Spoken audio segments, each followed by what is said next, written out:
الله نزل أحسن الحديث كتابا متشابها مثاني تقشعر منه جلود الذين يخشون ربهم ثم تلين جلودهم وقلوبهم إلى ذكر الله ذلك هدى الله يهدي به من يشاء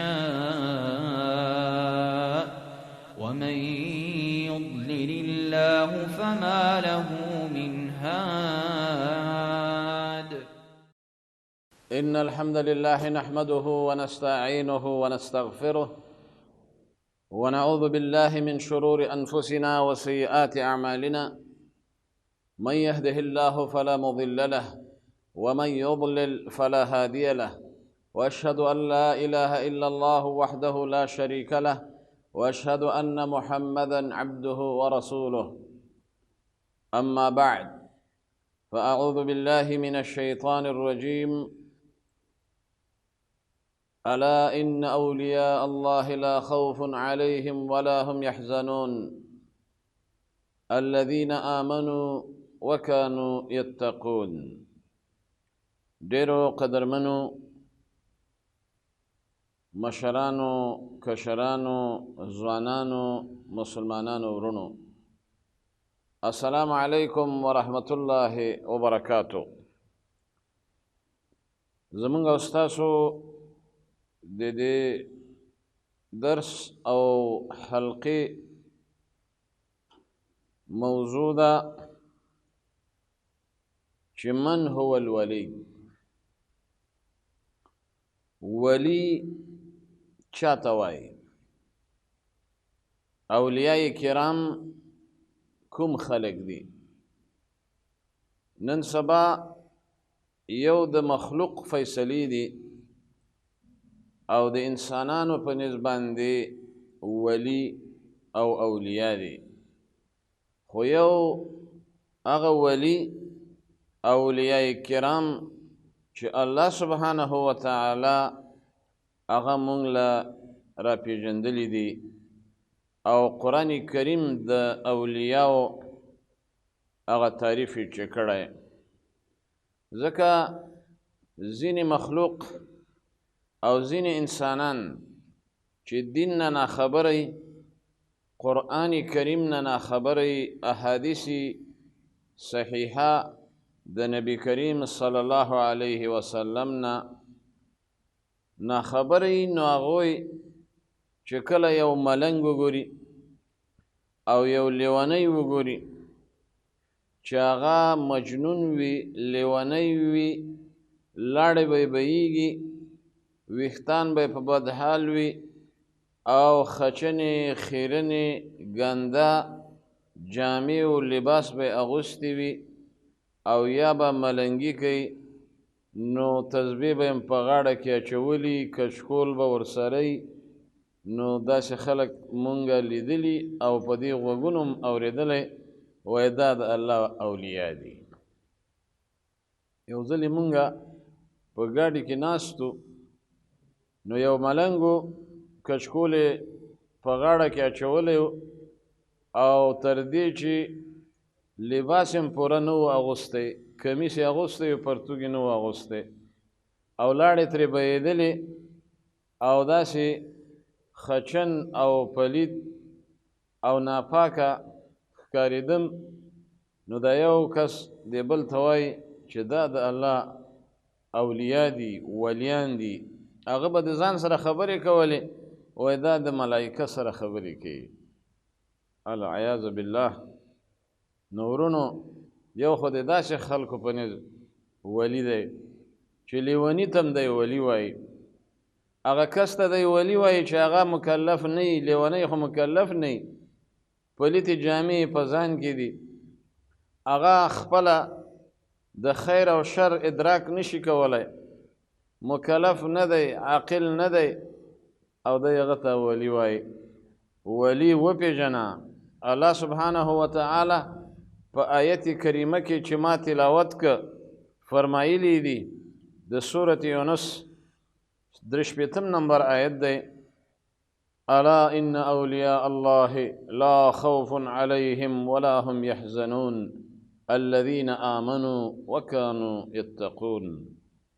با خبر اوسیږئ او متوجی شئ آگاه شئ یقینا د الله سبحانه وتعالى اولیاء چې دي اولیاء جمع د ولی ده هغه خلق دي لا خوف عليهم ولا هم يحزنون چې نه به یې په دیو باندې یره او نه به دوی غم کوي او غمجن به او بیا دغه اولیاء قرآن کریم معرفي کړی درته تعریف یې کوي د ولی چې ولیان څوک دي الذين آمنوا وكانوا يتقون.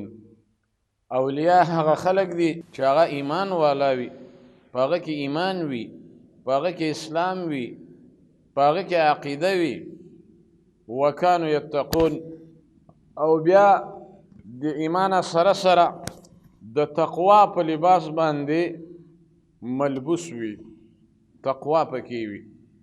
د دې آیت کریمه نه په ډاګه ښکاره شو په صراحت سره چې ولی هر مؤمن د الله ولی دی هر ایمان لرونکی اسلام لرونکی هغه د الله سبحانه وتعالی ولی دی چې تقوا ورسره وي. نو هر مؤمن مسلمان هغه د الله ولی دی چې کله دی تقوا ولري د الله نه یره ولري او په دې کې ایمان وي اسلام وي دا ولی دی. او بیا د داسې ولی دپاره الله سبحانه وتعالی فرمای لهم البشرى فی الحیات الدنیا وفي الآخرة دو دپاره خوشحالیانې دي زیری دي په دې دنیا کې په دې ژوند د دنیا کې به دوی خوشحاله وي چې په ایمان او په اسلام سنبال وي په تقوا باندې ملبوس وي تقوا والا زندگی تیری معاملې په تقوا بنا وي عبادات په تقوا وي او اخلاقیات او سلوکیات دا ټولو کې د پوره پوره د ایمان او اسلام سره تقوا وي نو دو دپاره دنیا کې خوشحالي ده وفي الآخرة او په آخرت کې خوشحالي ده دا د الله فیصله ده دا د الله ارشاد دی دا د الله وینا ده او دا د الله وعده ده. نو ځکه فرمایي لا تبدیل لکلمات الله د الله کلمې چې احکام دي هغه تغییر نه کوي تبدیل نه کوي ذلك هو الفوز العظیم او دقه کامیابي ده لویه کامیابي چې یو سړی ولایت درجې ته ورسیږي د الله ولی جوړ شي. د دې وجې نه ورونو الله ولی الذین آمنوا الله فرمایي چې الله د داسې خلکو مددگار دی کومک ورسره کوي نصرت ورسره کوي او الله بیا داسې خلک یخرجهم من الظلمات الى النور د تیرو نه وباسي د کفر او د شرک نه د بدعات و خرافاتو نه د جاهلیت د کارونو نه په طرف د رڼا د اسلام د ایمان د توحید او د سنت او د پیغمبر علیه السلام تابعداري ته یې راکاږي. د دې وجې نه د الله سبحانه وتعالی مدد و کومک او نصرت هغه د دقسې اولیاء و کرامو سره وي. تر دې ورونو په سورة انفال کې الله سبحانه وتعالی د مسجد حرام ذکر کوي چې الله سبحانه وتعالی فرمای ما كان الله ليعذبهم وانت فيهم. الله سبحانه وتعالی عذاب نه ورکوي چې کوم ځای کې پیغمبر علیه السلام موجود وي او بل دا چې دوی استغفار غواړي د الله نه بخښنه غواړي. د دې وجې نه بیا د مسجد حرام تذکره کیږي چې ان اولیاؤه الا المتقون. د دې مسجد حرام هغه متولیان او سرپرستی او د هغې اشراف هغه نه کوي منګرم د الله سبحانه وتعالی اولیاء چې هغه مؤمنان دي هغه مسلمانان دي هغه موحدین دي. د دې وجې نه قدرمنو معززو د الله ولی مؤمن شو او مؤمن هغه مؤمن چې تقوا او پرهیزګاري پکې هغه باید د دې جماعتونو متولیان جوړ شي. د دې جماعتونو کې بعضې کمیټۍ او هغه لجنه وي او کمیسیون وي هغه باید د داسې خلکو نه جوړ شي چې هغه مؤمنان وي هغه مسلمانان وي، هغه کې عقیده د توحید وي، په هغه کې التزام د اسلام وي. نو ځکه ورونو الله سبحانه وتعالی په قرآن کریم کې فرمایي چې کافر، مشرک، یهودي، نصرانی، غیر مسلم دا خو جماعتونه هغه تعالی نه جوړوي. د دې وجې نه انما یامر مساجد الله من آمن بالله والیوم الآخر، د جماعتونو تعمیر چې کوي، سرپرستی چې کوي، آبادی چې کوي، هغه خلک یې کوي چې هغه د الله بندگان دي، ایمان لرونکي دي په الله، او دارنګه په ورځ د آخرت ایمان وي. واقام الصلاة او لمنځونه قایموي، وآت الزکاه او زکات ورکوي، انفاق فی سبیل الله کوي، ولم یخش الا الله او یره هم د الله نه وي، د مخلوق نه نه یریږي. نو بیا الله سبحانه وتعالی فرمایي فعسى اولئک ان یکونوا من المهتدین. نو دغه خلق یقینا د الله سبحانه وتعالی د طرفه په هدایت دي، هدایت شده دي.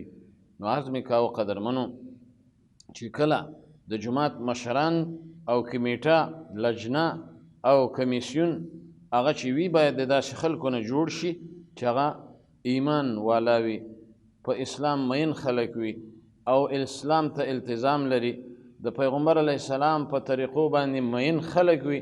هغه باید د دې جماعتونو سرپرستی وکړي او د دې جماعتونو متولی جوړ شي. نو دغه اولیاء دي د الله سبحانه وتعالی، او د داسې اولیاء سره د الله سبحانه وتعالی مدد و نصرت وي. نو ځکه الله سبحانه وتعالی فرمایي ولکن اکثرهم لا یعلمون. په دې خبرو باندې ډېر خلک نه پوهیږي، د الله سبحانه وتعالی اصلي ولی نه پیژني، د الله سبحانه وتعالی اولیاء نه پیژني. ای ورونو د الله سبحانه وتعالی اولیاء هغه څوک؟ مؤمنان، هغه موحدین، هغه متبعین، هغه مخلصین، هغه چې د الله په ذات ایمان وي، په آخرت باندې ایمان وي، د منځونو پابند وي، د زکات ورکولو پابند وي، او د الله سبحانه وتعالی نه خوف او ترس لري، او دغه خلق په هدایت دي. ځکه بل ځای الله سبحانه وتعالی فرمای انما وليكم الله ورسوله والذين آمنوا الذين يقيمون الصلاة ويؤتون الزكاة وهم راكعون ومن يتولى الله ورسوله والذين آمنوا فإن حزب الله هم الغالبون.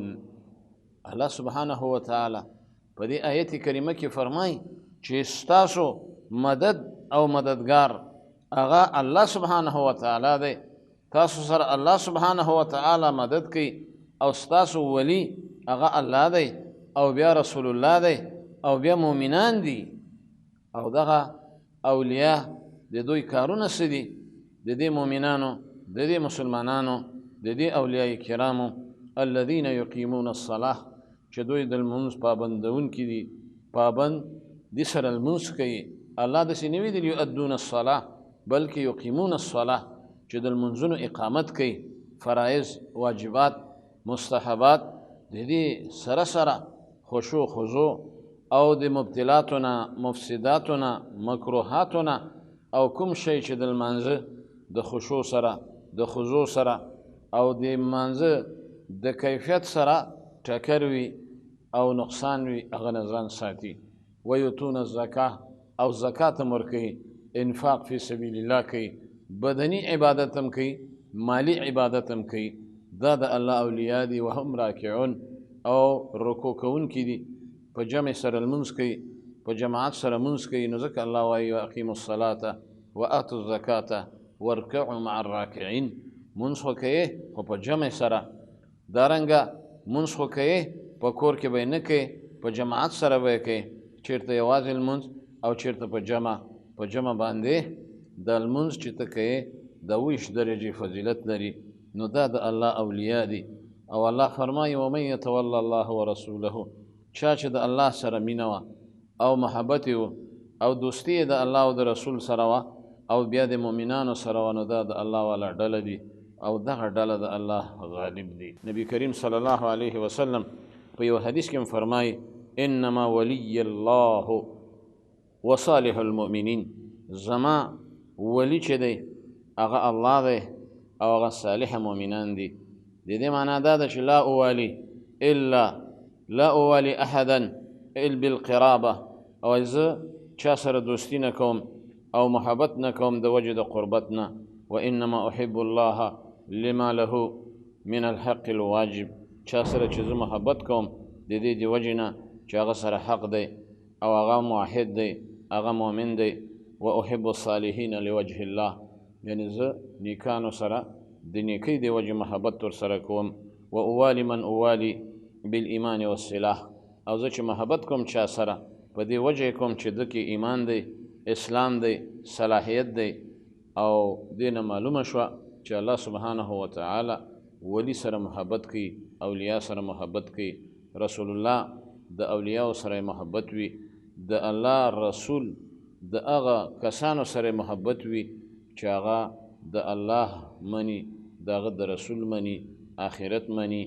او بل دا چې قدرمنو نبی کریم صلی الله علیه وسلم حدیث دی چې په ورځ د قیامت کې المرء مع من احبه، هغه چا سره به حشر وي او ملتیا وي چې څه شي سره محبت وي. نو د الله اولیاء هغه د رسول الله سره محبت وي، الله سره محبت وي، دین سره محبت وي. نو د رسول الله صلی الله علیه وسلم سره به د دوی حشر کیږي. دغه وجه ده چې کافران، مشرکین، یهود، نصارا، غیر مسلم په خپلو کې سره هغوی یو د بل دوستان دي. او مؤمنان، مسلمانان، هغه په قرآن کې په سورة توبه کې فرمایلی دي چې والمؤمنون والمؤمنات، مؤمن سړي او زنانه دوی په خپلو کې یو د بل دوستان دي، یو د بل سره مینه لري او یو بل سره محبت کوي. اشداء علی الکفار رحماء بینهم، کافرو په مقابل کې سخت او د مسلمانانو په منځ کې یو په بل نرم دله او یو بل سره همکار، یو بل سره متعاون وي. والذین کفروا بعضهم اولیاء بعض، کافران په خپلو کې بیا سره یو دي. الکفر ملت واحده، ټول کفار د اسلام په خلاف، د مؤمنانو په خلاف او د دین په خلاف یو دی ورونو. وقلوبهم شتا، اگر که زړونه یې سره جدا جدا دي. نو ځکه الله سبحانه وتعالی فرمایي ان ولی الله الذي نزل الكتاب وهو يتولى الصالحین، یقینا وی الله سبحانه وتعالی هغه زما ولی دی او د هر مؤمن ولی دی. الله ولی الذین آمنوا، دې کې شک نشته، د هغه ذات نزل الكتاب، قرآن نازله کړی، وهو يتولى الصالحین، او دغه الله سبحانه وتعالی مینه کوي د نیکانو سره، د نیکعملو سره، د مؤمنانو سره، د مسلمانانو سره. نو دې وجې نه د آیت معنا دا ده چې نبی کریم صلی الله علیه وسلم فرمایي چې متولی هغه د کارونو زما او د هغه کارونو ټولو متولی حقیقي هغه الله سبحانه وتعالی دی چې هغه کتاب را لېږلی او زه پیغمبر کړی یم. او هغه الله سبحانه وتعالی مینه ساتي د صالحینو او نیکانو سره. نو ځکه یو شاعر وایي احب الصالحین ولست منهم لعل الله ان یرزقنی الصلاح، وایي زه خو نیک نه یم خو نیکانو سره زما مینه ده، اولیاو سره زما مینه ده او د الله د نیکو بندگانو سره زما مینه ده. کیدای شي چې الله سبحانه وتعالی په دې تعلق سره د مؤمنانو، د مسلمانانو، د الله والاو سبب زما د صلاح او زما د اصلاح شي. نو قدرمنو ولی هغه څوک دی چې هغه مؤمن وي، موحد وي، متبع سنه وي، د شریعت پابند وي، منځګزار وي او بدني او مالی عبادت کوونکی وي او د آخرت عقیده لري، سوچ لري، اسلام ته مخلص وي، د اسلام ملتزم وي او د الله سبحانه وتعالی صحیح بندگی کوي او د نبی کریم صلی الله علیه وسلم د سنتو پابند وي په معاملاتو کې، عباداتو کې، اخلاقیاتو کې او سلوکیاتو کې. الله سبحانه وتعالی دې موږ او تاسو ته په دې خبرو باندې عمل نصیب کړي تر بلې حلقې پورې په لوی الله جل جلاله باندې سپارم. وصلى الله تعالى على خير خلقه محمد وآله وصحبه أجمعين. الله نزل أحسن الحديث كتابا متشابها مثاني تقشعر منه جلود الذين يخشون ربهم ثم تلين جلودهم وقلوبهم إلى ذكر الله ذلك هدى الله يهدي به من يشاء ومن يضلل الله فما له من هاد